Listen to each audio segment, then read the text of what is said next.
Yo yo, Christoph Hook here, and the following is an interview with the always wonderful rock band Dead Poet Society. They've got a very unique sound. They just released a single last week called "Love You Like That," link in the description, and they've got a an album coming out March the 12th. So check that out. Uh, Introductions. Top left is Jack Collins. He's a guitarist and also does some of the mixing for the band. Uh, Bottom left is going to be Jack Underkoffler. I hope I'm pronouncing that right. It's a tricky surname. And top right is going to be me, bumbling interviewer number 703. And bottom right is going to be Will, the drummer. So, all really great people. Thank you so much to them. Thank you so much for actually showing up to this. And the Spotify website, all of that stuff down below in the description. Pre-order the album, get their merch. It's pretty sick. And I hope you enjoy the interview. Peace. So how's everybody doing? You're still surviving COVID, I see? Yeah, just hanging out at home. Yeah, well, I guess that's good. Well, you guys managed to record like an entire album during kind of lockdown and all of that. Like, how was that, the logistics of that? How did that whole thing work?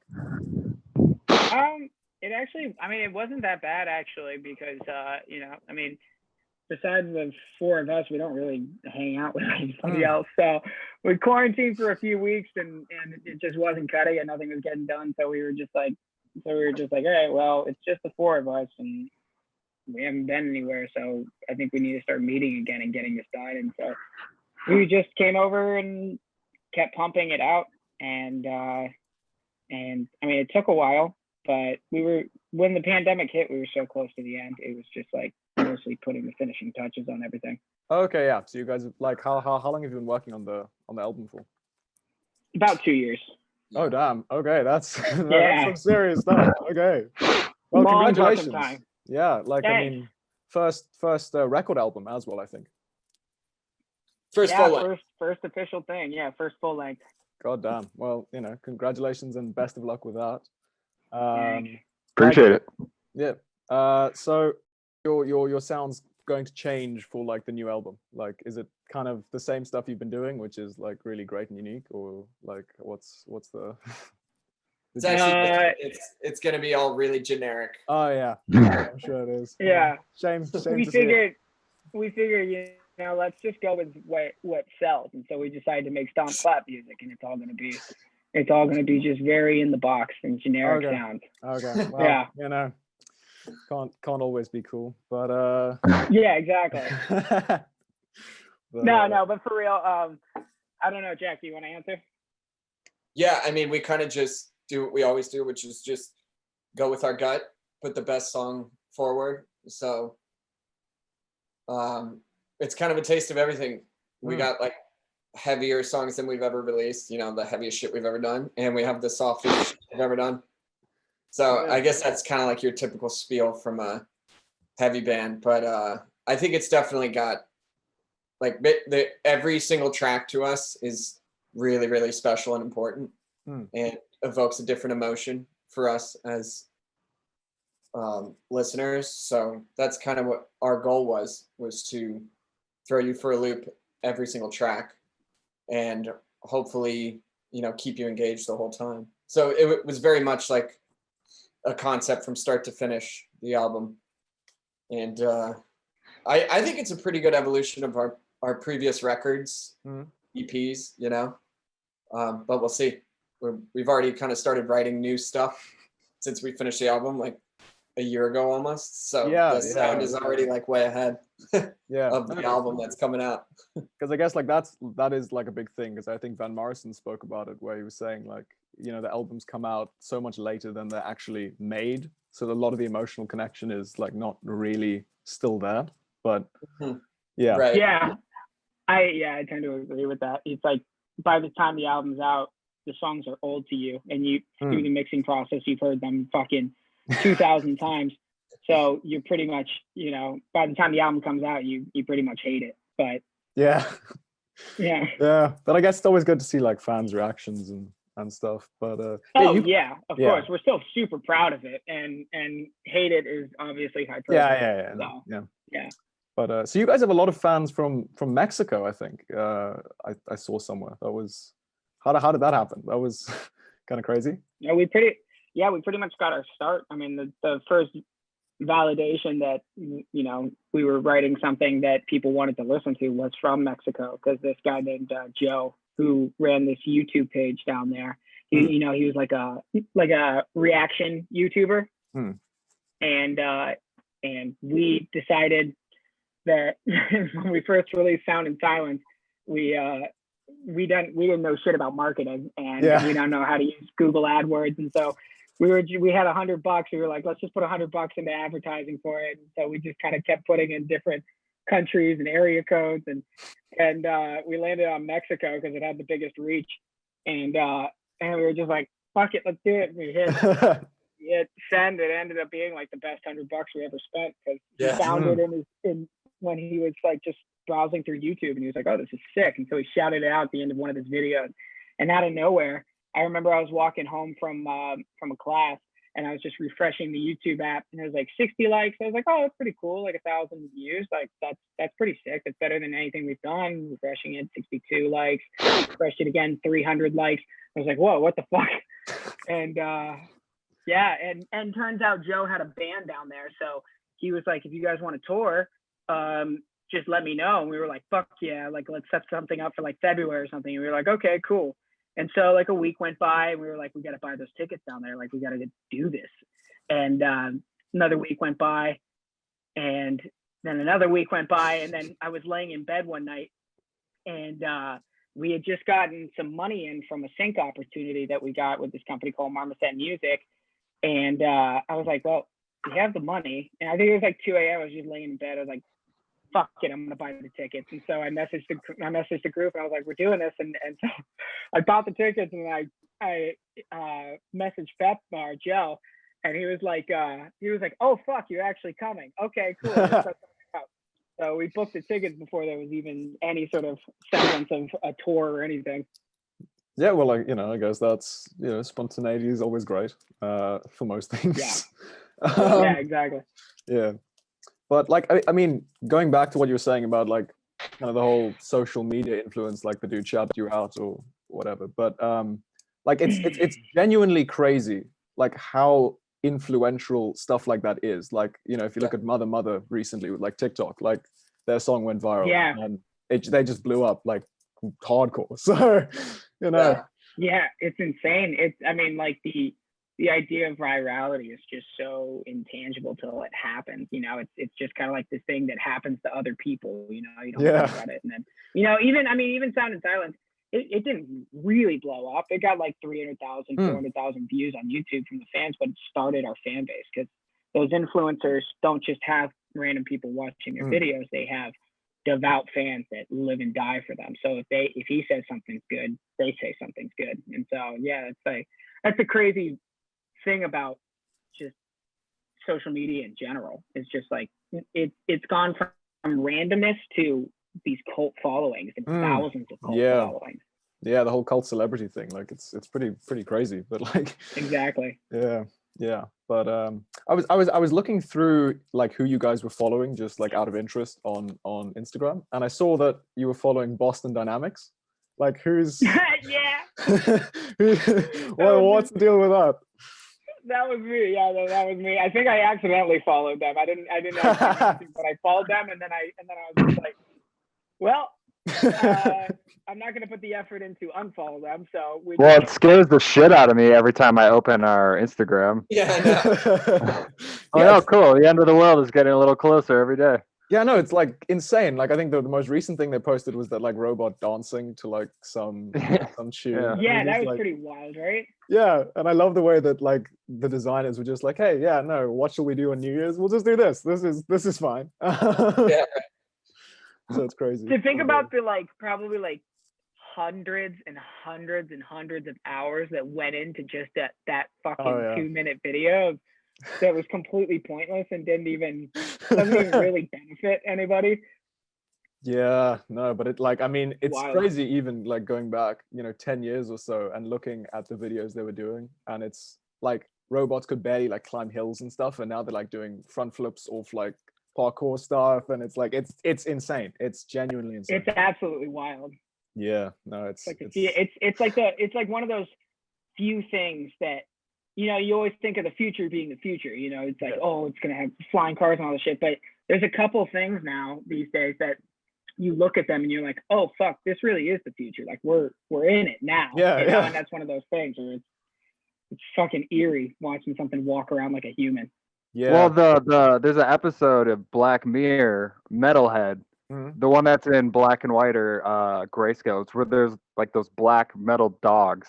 Okay, I've only That- seen the first one, but yeah, go on. It's literally those Boston Dynamic dogs, but painted black. Oh god, okay. Just the most Yikes. efficient killing machine. Yeah. Well, I guess that's good marketing for them. Yeah, exactly. Yeah, because But, the military is going to use that shit. Oh, I mean, yeah. there's no way they're not going to. It's like it just makes so much sense for them because they can move shit around without a human being at risk. I mean, yeah, those things are going to be killing people on the other side of the world in fucking 5 years. Yeah, well, I mean, I guess they already have like drones and stuff, but yeah, I mean, Yeah, exactly. But now it's going to look like a dog. yeah, quite a terrifying idea. But Mm-hmm. yeah, so Jack Collins, Yeah. going through your just to bring you into the conversation, going through your LinkedIn, I saw something that was pretty crazy. Was the whole Jeremy Tusk podcast thing? Was that? Oh, one of the podcasts that I edit. Yeah, like Yeah. how did you get that one? That's crazy. Oh, well, so I edit the Firewall podcast. It's like one of my side gigs. That's Yeah. actually, it's my sister's company. So okay. so I had a pretty good in with that. That was a few years ago. Okay. But yeah, it's still like one of my side gigs. Basically pays my rent. But we all kind of have like random Yeah. gigs we do, Yeah, no, living that musician life, I guess. Yeah, But, exactly. Yeah, like I mean, I think Jack, you were saying that like you literally went like homeless for a month or something. Like, Oh yeah, we both did because Yeah. when we first moved out here, we of course as is kind of like in line with our band, we don't prep for anything. So when we moved out to California, we didn't have any money, and we just decided like a split second decision, like, yo, we should move to California next week. And we're like, okay, so we just loaded up Jack's car and just decided to start driving across the country and got out there, had no money.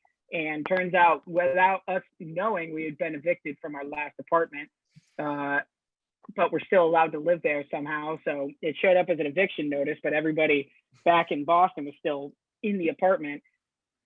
And so yeah. we couldn't find a place to live. Yeah, was a we couldn't nightmare. find a place to live. So we were just driving around, crashing on people's couches, and then we ended up getting an Airbnb in Orange County, and that's why we're still here.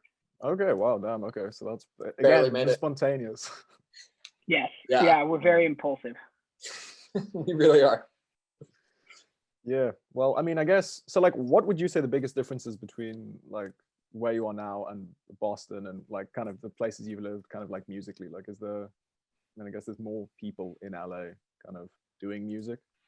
So Yeah. I mean, it's the mecca of the fucking music world. Go ahead, Jack. Yeah, no, I was just gonna say the same thing. It's like the opportunities are here in LA. I mean, I Yeah. still think like if you're starting in a band, you really want to go for it. I don't know if there are many other places you can go. I mean, obviously we hear about Nashville and London, maybe, but we don't have experience there. But compared to Boston, I mean, nothing happened for us there other than the Mexico thing, which was totally random. LA is where you can actually work your way up the totem pole like any other career. yeah. Well, I'd I'd say though that like we're talking about with social media, Mm. it is possible wherever you are. I think now to Mhm. get a career, as long as you're willing to put in the work to actually go out and tour, because there's only so much you can do in the city that you're in. You need to get out there and connect with your fans. Yeah, and I think Right. I think that's like proven true with like the rock scene that's developing in Toronto right now, where there's like several bands that are blowing up out of Toronto, and it's purely because of playlisting and virality. Yeah, I mean, I guess that's kind of like that also gets kind of part of the whole like record labels declining, is that people can just realistically do stuff themselves. I mean, like you guys are a very good example of kind of a band that just said, fuck it, we'll do it. And you know, you've posted multiple EPs and all of that kind of by yourself, which is kind of a very new thing. You know, 50 years ago, you definitely couldn't do that. 30, 20. No, definitely not. I still think, I mean, I think it's less important the location that you're at, but I do think it's still important because like we wouldn't have been able to hang out with Bad Flower if we had lived in, you know, Boston still, and it would have been more difficult. But, you know, I think there's arguments for both sides because, you know, Deal Casino, who are very good friends with Bad Flower, live in New Jersey. And so they're really good friends with them too. So I don't know. I mean, it's an argument for both sides. Yeah, and I guess at the moment nobody's really doing much much hanging out. Right. So, yeah. I guess I'm not saying it's not important. I'm just saying it's not impossible if you're not in a major city these days. Yeah. Yeah. Okay, cool. Well, the other thing I want to talk about was you guys have a song called Sinn Fein, which is obviously like the whole Irish connection there. Yeah. So like, what? I take it that's from Collins' side. I mean, that sounds vaguely Irish. How dare you? Yeah. I've actually been thinking about the day that I'm gonna have to answer this question to an actual person from that part of the world, and it's kind of a tough one to answer because obviously we're not fucking promoting any sort of like terrorist organization, and I think it was just, you know, like we're all history buffs, and when the band first started out, we picked historical topics to write about because we just didn't really know what to write about. And so we started reading about Michael Collins and like the initial idea of the revolution and like wanting to be, you know, like him wanting independence for Ireland and like, and so the way we kind of approached it when we were initially reading about it was just kind of like it was just the idea of like revolution starting something and obviously it evolved into something that was a lot more chaotic and violent, but the initial ideas of wanting for that independence and whatnot, you know. Okay. You got to remember when we released these songs, we had 0 fans, so there wasn't like there wasn't forethought. Like, I wonder what people are going to think of this because nobody thought of anything. We had 0 fans. We put it out, nobody listened to it, so it was like whatever. You know? Yeah, you know, and I mean, I guess like kind of just as like a side interesting thing is like Sinn Fein as a party, just as a political party, are like really making a comeback like recently. Oh, really? A whole bunch of elections that they absolutely curb stomped. So I mean, like, oh wow, I didn't know that. Yeah, it's weird. It's weird. That is weird. So, okay, can you educate us a little bit on like how the people in that part of the world actually look at Sinn Fein and like that whole history of it? I mean, I guess mainly the biggest issues happened like up north, you know, like with Northern Ireland, Republic of Ireland conflict. So like it's a big deal still up there. Like they've still got areas that are very Catholic and areas that are very Protestant and like areas you don't go and like stuff like that. You know, roughly it's still Ireland. You're probably not going to get like, you know, car bombed these days. But I was born in South Africa, but you know, my mom's Irish and I'm living here now. So yeah. I noticed that your accent wasn't no, it Irish. isn't. That's why I started doubting myself. I was like, this guy said he was from Ireland. Yeah. No, I moved here like, you know, almost 5 years ago. So yeah, so it's pretty crazy, especially from coming from South Africa. Have you lived in Dublin the whole time you've been there? No, originally I was in Kilkenny, which that's where my grandparents lived in Kilkenny. Actually, oh, awesome, dude! 5 times, yeah. Oh, where in Kilkenny? Like, Thomastown. Okay, cool. Yeah. Yeah, I forget where in Kilkenny my grandparents lived. It was I forget the name of the place. Yeah, that's pretty wild. I've been there several times. It's an awesome place. I'd argue Yeah. that that city is probably one of like the most beautiful in Ireland, just because it has a castle and like all this crazy stuff. Oh yeah, So- it's crazy. My grandparents lived on a hill in the mountainside, and there wasn't a neighbor for like 2 miles down the road. It was just heavenly. Yeah. So your parents moved to the US then, or how? So my grandparents just moved there. My family's been American Alright. for generations. So they their own decision. They moved to Ireland and lived there for the remainder of their lives, which was 10 or 20 years ago now at this point. So, but I got to Okay. visit a bunch of times with my family, so I'm pretty familiar with Ireland, at Okay, least certain parts. Yeah. Yeah, well, I mean, I guess the columns definitely like that. Yeah, exactly. Yeah. And like, What's it like really growing see- up in a part of? Go ahead. Yeah, No, sorry, I didn't mean to interrupt. no, you can go. What's it like growing up in a part of the world where it's like you have architecture that's literally 1,000 years old? Because like in the US, that doesn't exist anywhere. You know, Yeah. it's like everything is from the past 100 years, and 100 years is like oldest. Yeah. Well, I mean, South Africa was similar. It's only like 300 years or whatever. But Yeah, Yeah. true. Ireland, it's insane. Like the guys that we live next to just owned like this ruined like tower house, this Norman tower house from like 1110 or something, and What the fuck? and they like converted it into a farmyard or whatever. But it's like it's crazy. Like you walk around, like people have been living in this area for so long, and like they've built infrastructure and like cool stone walls, and like it's awesome. Like it's really cool. So Do you find people there that are like the 9th or 10th generation of living in that particular town? Like, is that yeah, is that probably like a common 20th thing? generation. I mean, yeah, Yeah. especially in Kilkenny, because it's quite a rural county. As you start, like there's lots of farming going on and stuff. So like where we lived, there were some families where like all the families in that area have the same surname, and they're all like the same family. So there's just a huge family of like McGraws just living down the road. How many Walshes do you know? I know about 3 off the top of my head. Why? Because I remember the graveyard next to my grandparents' house. I'm pretty sure every single grave said Walsh. It was like hundreds. Everybody had the exact same last name. It was so weird. I mean, interestingly about Walsh is you'll pretty much only find it in Kilkenny. Like it's a Kilkenny surname. Oh, really? Yeah. So it's yeah. So I guess there's a bit of Kilkenny there. But Oh, interesting. yeah. Okay. Moving on. Yeah. Oh, no. Yeah. Sorry. Yeah. So I saw that Jack, you posted something about the Grammys a while back about like the rock category in the Grammys, and how. Oh yeah, I tweeted that. Oh yeah, yeah. Like, what do you think of the whole Grammys as a whole, like currently? It's a fucking joke. Yeah, it is. Are you kidding me? It's a joke. I mean, I don't think.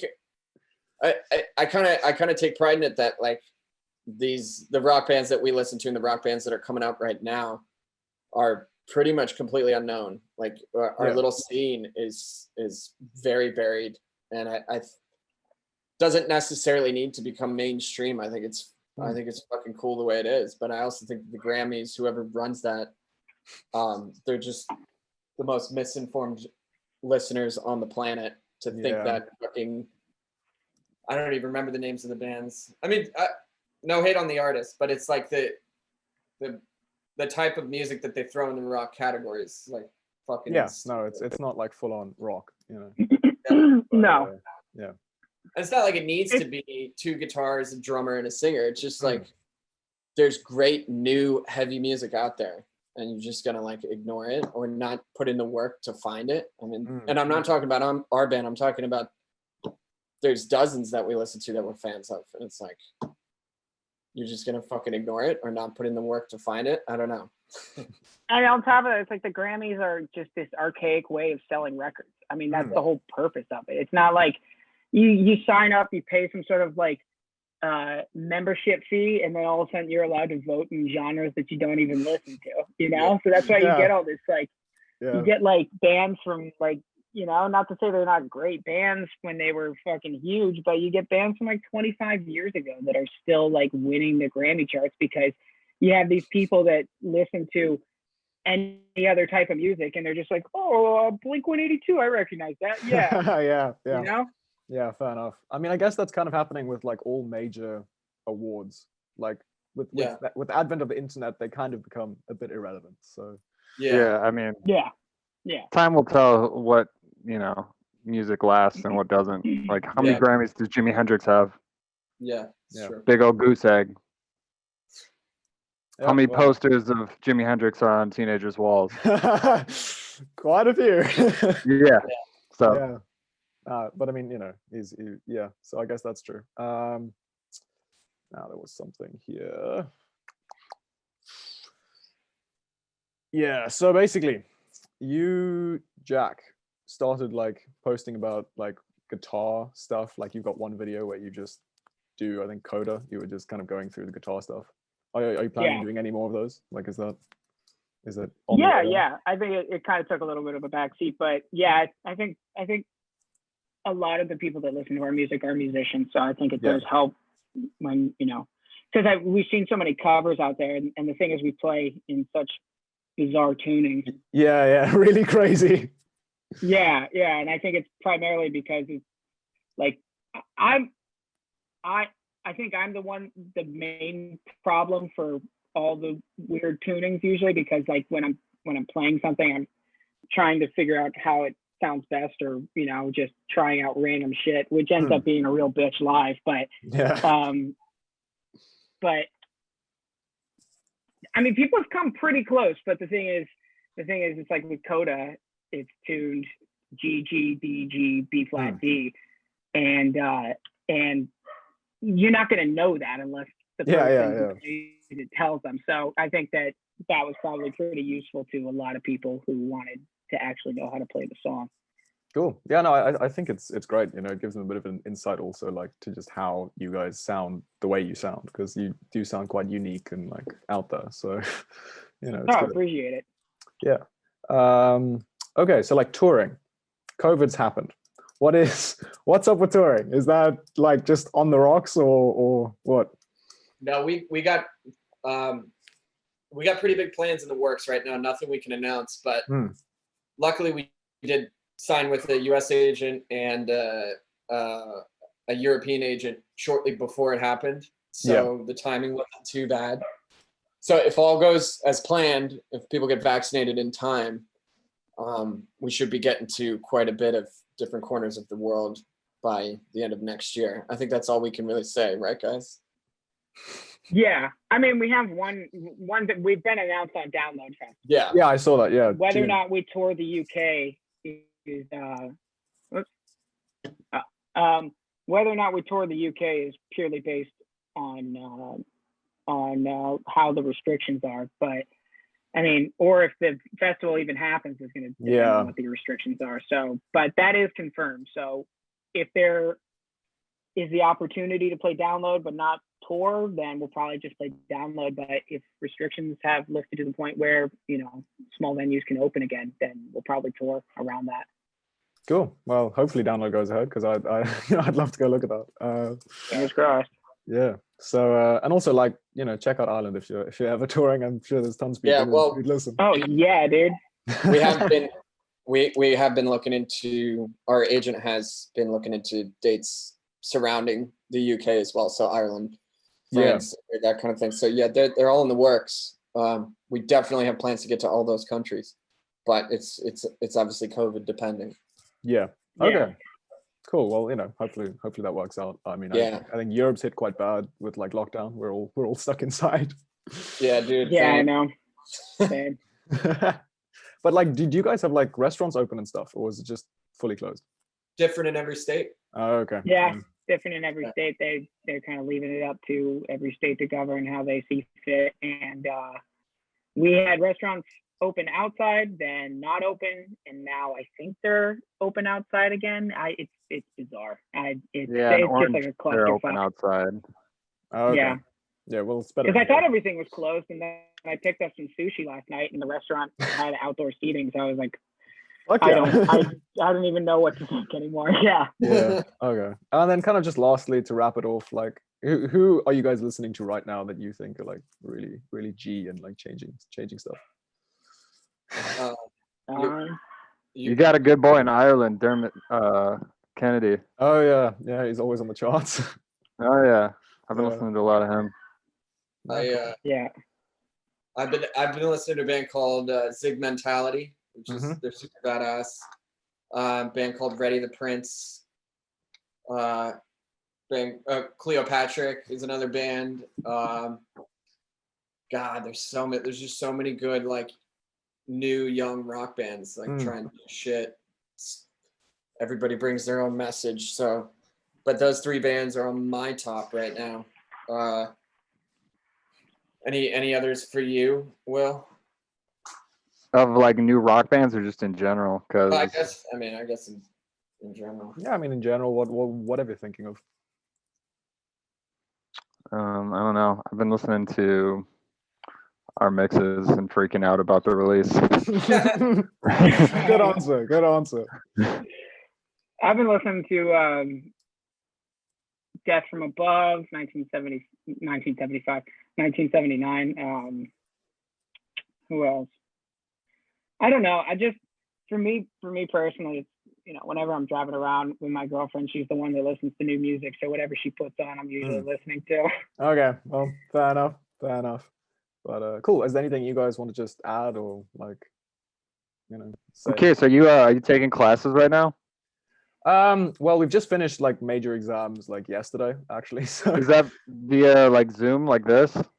yeah, mainly it's this. Has it been like, has it been a nightmare or is it? Oh yeah, totally. Oh Like my first of God. all, everybody just turns off the cameras and just mutes for the Right. entire session. Like nobody says anything, and the professor just Sure. like, hello. Oh my God. Some poor 60-year-old math professor just like, I don't want to do this. So Right. That's so weird. How do you find yourself paying attention in class? Because like when I was in college, like paying attention is probably the most difficult thing on earth for me to do, and so I can't even imagine like being separated from an environment that usually forces you to pay attention. Like, what do you do? Yeah, well, I mean, short answer, I don't. Okay, good. Just hope and pray. But it's weird because like I do like a lot of science subjects because I'm studying geography and geoscience. So there's a lot of practical work that has to be done, and we're doing like labs, but like through Zoom, which is bizarre because it's like that's what is this like? Right. It's crazy, but Well, hopefully that ends. yeah. Well, thank you. Yeah. I'll keep that in mind. But yeah, well, I guess that's kind of everything. So good luck with the album release. I'll definitely be listening to that. And, Good. Thanks, dude. Pre-order it. Cool. Buy the merch. Cool. Anyway, thanks for coming on. It was great having you. All right, thanks, man. Thanks for having us. Cool. Dude. Thanks for having us, man. Take care. And there we go. So if you liked that, please, subscribe, like, comment, all of the good stuff. My Insta will be down in the description below. And again, a huge thank you to Dead Poet Society. You guys are great. Keep rocking on. Your music's very unique. I really recommend everybody go check that shit out. On point. I'll be doing more interviews in the future. So kind of, follow the Instagram. You'll get to see who exactly I'll be interviewing. Yeah, cool. Have a good day, I guess.